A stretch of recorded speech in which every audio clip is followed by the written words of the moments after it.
Hello everyone, this is Cody Lee of BlackCatBooks.org, author of Cruel and Beautiful, Eye of the Dragon, and Rabbit Hole. So, over the past couple of weeks, I've been reading a lot of new manga, watching a lot of new anime, and a lot of stuff I've picked up, a lot of stuff I've dropped, and I really wanted to talk about like a lot of the stuff I've been reading and watching lately. And I thought I would start with a show I actually just... I don't want to say finished watching. A show I was just watching, Fire Force. A show that I don't really hear a lot of people talking about. Anime firefighters. The entire concept seems kind of wacky, kind of out there, kind of silly. But watching this show has really reminded me like why I watch anime. Like it's more than just being because, like, you know, it's better animated or, like, more engaging or more interesting. Like, it's just a lot of fun. Like, just seeing, like, the weird creative stuff they come up with sometimes is just really awe-inspiring. It's something to behold. And this is a really, really good example of that. Like, that kind of creativity just showcasing itself in this kind of in this world they've built, the universe of a Fire Force. So, what is Fire Force about?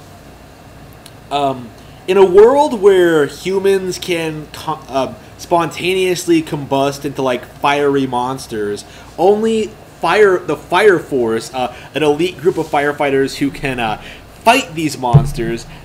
Can hope to stand up to them. And so, of course, you have, like, the protagonist, Shinra, who has, like, the ability to control fire, you know, joining these people. And it's kind of like, I'm still very early in. I'm, like, halfway through episode 3 or something like that. I don't know where the plot is going to go, but I really, really, really enjoy it. Like, everything I've seen so far has been a lot of fun. Like, Shinra's an interesting character, like, with interesting powers, who's had like lots of interesting interactions with like a lot of the characters that they've introduced thus far. Like you have like, of course, the team. You have like you know, Iris. You have Maki, I think her name is, the kung fu girl.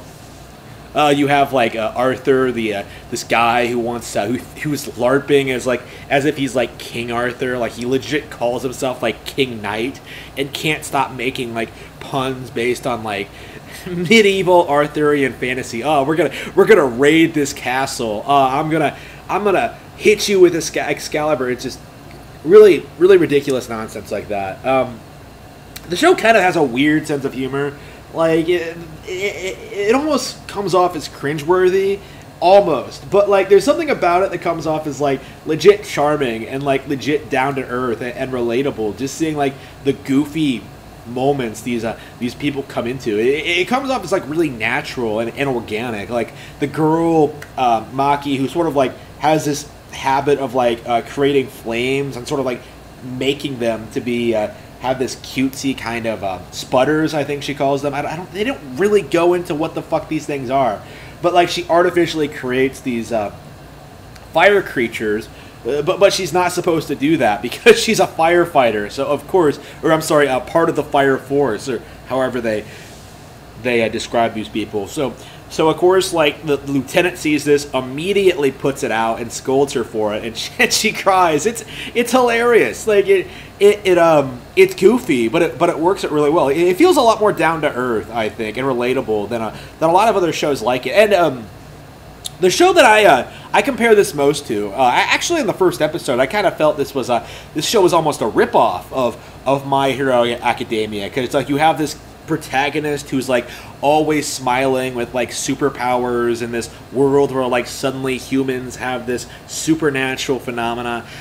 But it's a really good example like how you can use like come up with a completely different setup for with very similar characteristics. For example, like Shinra smiles all the time, but it's not something he's like forcing. It's like just like, I think he describes it as like a straight up genetic disorder or something. Like he's always fucking doing it. It's just not a disorder. It's just like his face is like fixed like that. Like he's always smiling. Like even when like the situation is like when it's extremely inappropriate to do so.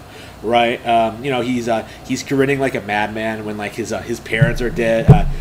when his mom and little brother are like killed by a fire when he was young and stuff like that.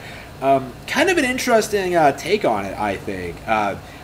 The character is not like super compelling at this point, but just seeing his powers in this setting and like his interactions with other people and his motivations, right? Yeah, I have this like severe problem.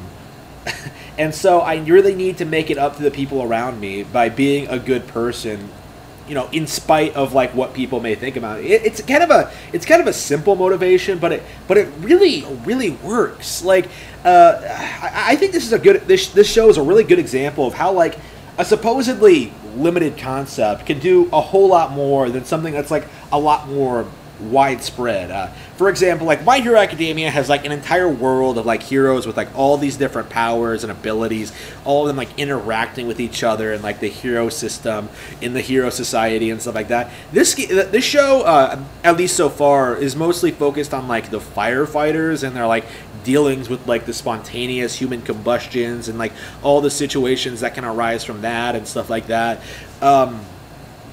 Like, you would think that Fire Force would be, like, limiting itself by, like, focusing on, like, this one very particular aspect of hero work. You know, like, there's a random hero in My Hero Academia that's, like, is a firefighter, right? Like, who, you know, has the water hoses and shit like that. It's like Fire Force is, like, an entire anime dedicated to that one fucking guy, that one random-ass hero that nobody cares about.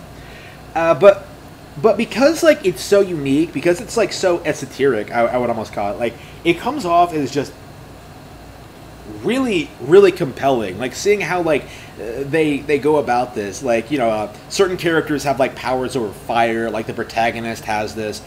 He's, like, what they call, like, a third generation, which means he can, like, generate fire at will. Like, the girl, one of the girls, Maki, is a second gen. It can only, like, manipulate fire rather than create it herself. But she's so much, like, more skilled than Shinra in a lot of ways. Like, there's a scene in episode 2 where she beats the shit out of both Shinra and his rival, Arthur. And it's believable, it's engaging, it's a great fight. Really makes you, like all of the characters, honestly. Like, the show seems to be doing a way better job, like, building up the side characters than My Hero Academia does, where it seems like it's a little bit too much of a Deku dick-sucking fest. Like, this one has, like, characters... This one is establishing, like, you know, characters have their own skill sets, their own abilities, like, things they can do, and how, like, even if, like, you don't necessarily have the pyrokinetic power, that doesn't make you, like, worthless or useless at all. You can still, like, really be a great member of the Fire Force, or at least from what I've been seeing. It doesn't...